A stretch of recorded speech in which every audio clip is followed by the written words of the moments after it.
Teman, kami dari kelompok 4 ingin observasi ke Sangiran. Bersama saya Alvarizal Effendi, absen 4. Saya Dedan Maska Distira absen 12. Saya G. Alan Jito Dwigno, nomor absen 16. Saya Marcelinus Rafael Kristanova, nomor absen 21. Saksikan keseruan kami ke Sangiran.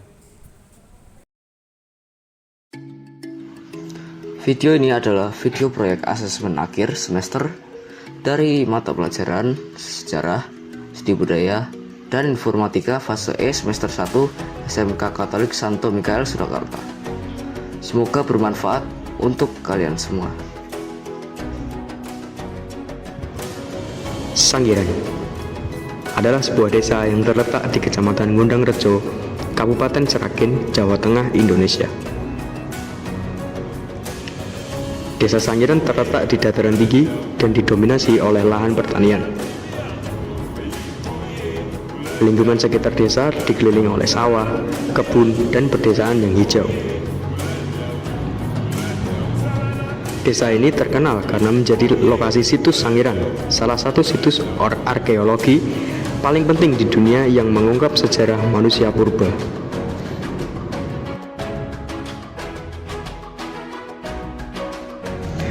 Jadi tujuan kelompok kami ke Sangiran yaitu untuk mengetahui lebih dalam mengenai apa itu kapak perimbas.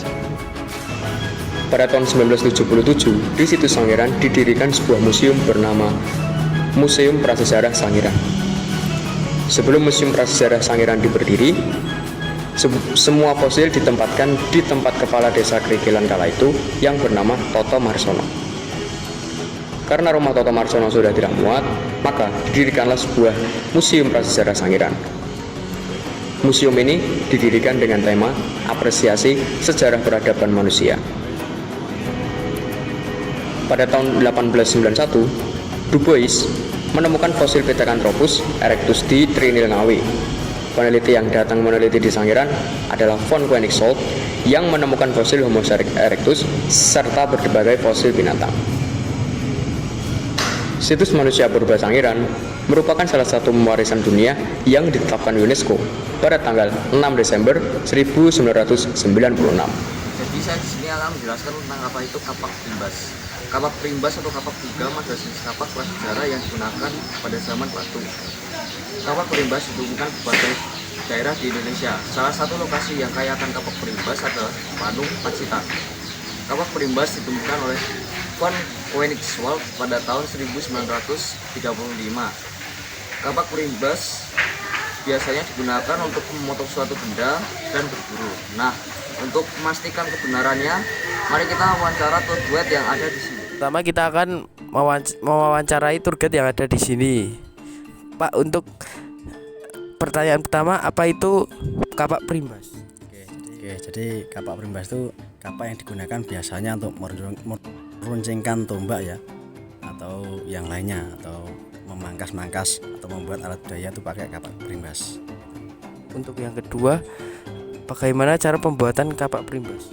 Pembuatannya biasanya dari batu besar, mereka juga mengalami beberapa pemangkasan sehingga membuat sebuah kapak perimbas itu sendiri. Untuk yang ketiga, siapa penemu dari kapak perimbas? Jadi para penemu itu karya yang pertama di Sangebung itu namanya G.R. von Koenigswald, orang Jerman ya. Beliau datang ke Sangiran melakukan penelitian tahun 1934. Pertama di monumen triangulasi di Sangebung. Di sana dia menemukan kapak genggam, kapak perimbas dan sebagainya. Alat batunya si Homo erectus. Untuk ke pertanyaan 4 ya Pak ya. Ditemukannya itu di mana Pak? Boleh tahu? Oke, saya ulang lagi. Untuk kapak genggam dan perimbas dan lain sebagainya ditemukan di monumen triangulasi di Sangebung. Tepatnya dari Museum Sangiran 1 kilo tepatnya. Untuk yang nomor 5 Pak, kapan kapak perimbas atau kapak genggam ditemukan Pak? Oke, sesuai para peneliti, mereka ditemukan tahun 1934. Kenapa kapak perimbas atau kapak genggam itu dibuat Pak? Ya, untuk bertahan hidup bagi si Homo erectus. Kalau contohnya untuk kapak genggam digunakan untuk memotong-motong tulang dan daging hewan buruan si Homo erectus. Baik Kak, untuk pertanyaan hari ini cukup sampai sini aja Pak ya. Terima kasih Pak. Yes, terima kasih Pak. Jadi teman-teman, ini adalah bentuk dari kapak perimbas. Di sini terdapat kapak perimbas chopper.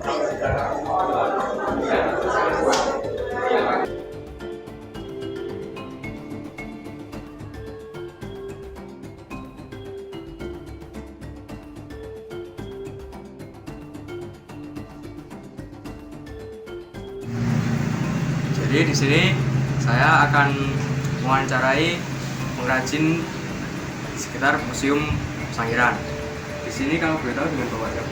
Saya nama Bapak Sutono, saya dari Bekasi Batu.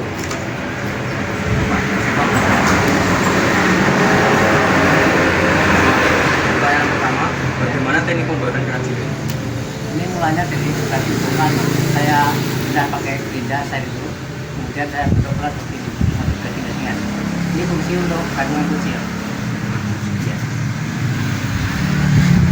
Untuk variasi bentuk pengrajinan, Karena ada beberapa macam, Mas. Satu ada motif gading, dua ada sakura, tiga ada masa tato, ada masa berdiri, dan ada tengkorak.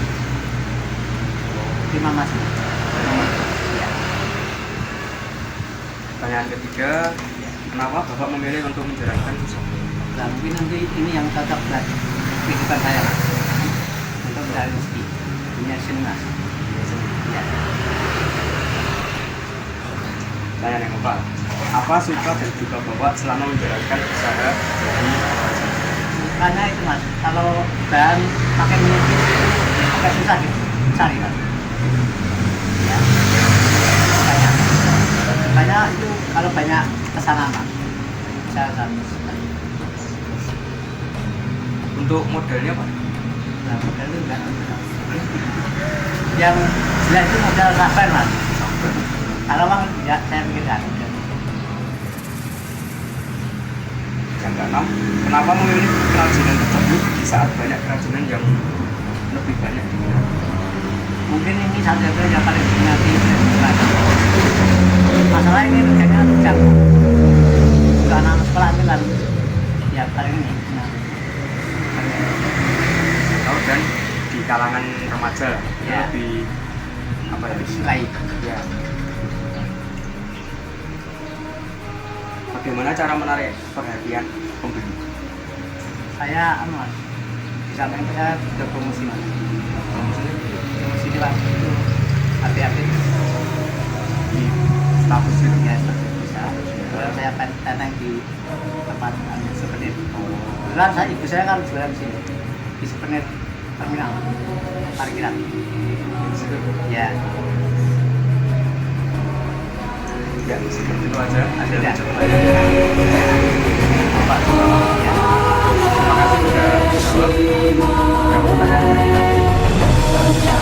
Semuanya semoga usahanya sukses lagi. Seperti aja teman-teman.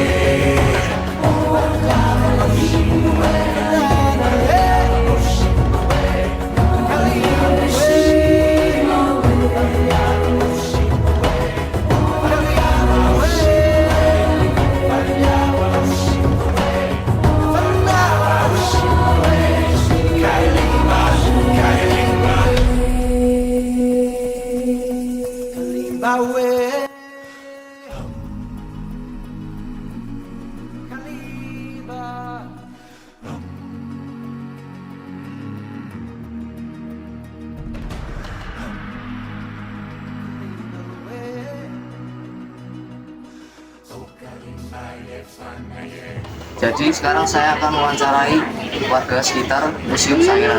Jadi ini gimana museum ini? Saya akan menanyakan beberapa. Sudah berapa lama tinggal di sini? Kalau boleh tahu dulu kayak gimana ya Bu? Di sini. Lama dari awal-awal. Teman satu pendopo malah fosil-fosil asli yang didisplay di sini. Ya replika, cuma replika manusia ada. Terus apa dampak positif adanya museum ini? Untuk mengangkat perekonomian yang pelaku wisata di sini. Terus apa suka dan duka selama tinggal? Perekonomian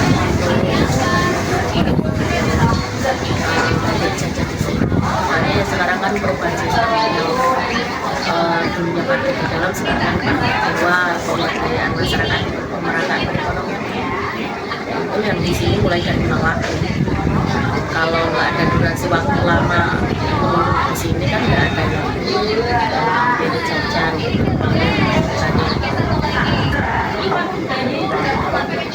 Terus sekian. Dan itu tadi wawancara dengan warga sekitar. Terima kasih.